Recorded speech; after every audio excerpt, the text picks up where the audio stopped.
ভাই লোক কেমন আছো সবাই? একটু খোঁজ খবর নিলাম। ডিসক্লেমার, এই ভিডিওটা কেবলমাত্র মানুষকে হাসাতে ও আনন্দ দেওয়ার জন্য, কাউকে ব্যক্তিগতভাবে আঘাত আনার জন্য নয়। অর্থাৎ ভিডিও দেখো আর মজা নাও, কেস করবেন না প্লিজ।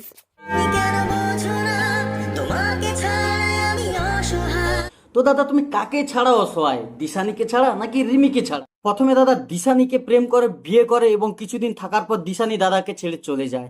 দাদা কিন্তু এখানে হাল ছাড়েনি, পরে পরে রিমির সাথে একই রকম ভাবে প্রেম করে বিয়ে করে কিছুদিন থাকে এবং রিমিও তাকে ছেড়ে চলে যায়।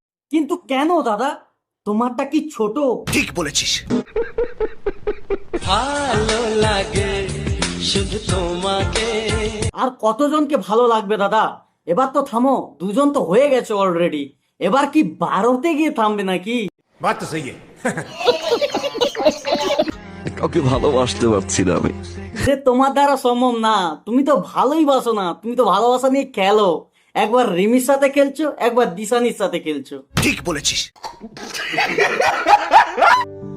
এক জীবনে এত দুঃখ আমায় কেন দিলি? আরে দাদা তোমার দুঃখটা কোথায়? দুঃখ তো আমাদের মতো সিঙ্গেলদের, যাদের কপালে একটাও জুটছে না, আর তোমার কপালে দুটো ঝুলছে। শালা এক ঢিলেই দুই পাখি। পৃথিবীতে আমি তোমাকে দেব, কেন পৃথিবীটাকে তোমার নামে লেখা আছে নাকি, যে যাকে তাকেই দিয়ে দেবে? জনমে জনমে আমি তোমারই রব। বাস দাদা বাস, এই কথাটা আপাতত তোমার মুখে মানায় না। এটা মন হয়তো ডাস্টবিন, একবার দিশানি এসে নোংরা ফেলছে, একবার রিমি এসে নোংরা ফেলছে। আরে পরের জন্মের কথা ছাড়ো, এই জন্মে তো কারোর হয়ে তো দেখাও। এই জন্মেই হচ্ছে না, পরের জন্ম মারাচ্ছে।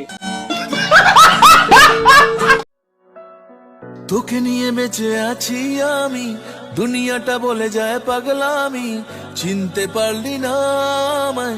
ওরা চিনতে পারেনি ঠিকই, কিন্তু আমরা ঠিক চিনতে পেরেছি তুমি কেমন ধরনের ধুরন্ধর মাল। ঠিক বলেছিস। এই দেখো দাদাকে ধুরন্ধর বলতেই লজ্জা পেয়ে গেল। তো আজকের ভিডিওটা এইটুকুই। এর পরের পার্ট আছে প্রীতমদার নায়িকাদের নিয়ে। যদি তোমরা ওই পার্ট দেখতে চাও তাহলে কমেন্ট বক্স খোলা আছে, অবশ্যই কমেন্ট করো। আর ভিডিওটা ভালো লাগলে অবশ্যই লাইক কমেন্ট শেয়ার। চ্যানেলে নতুন হলে সাবস্ক্রাইব মাই চ্যানেল। আর ফেসবুকে যদি তোমরা দেখো তাহলে ফলো মাই পেজ। তো আজকের মতো বাই।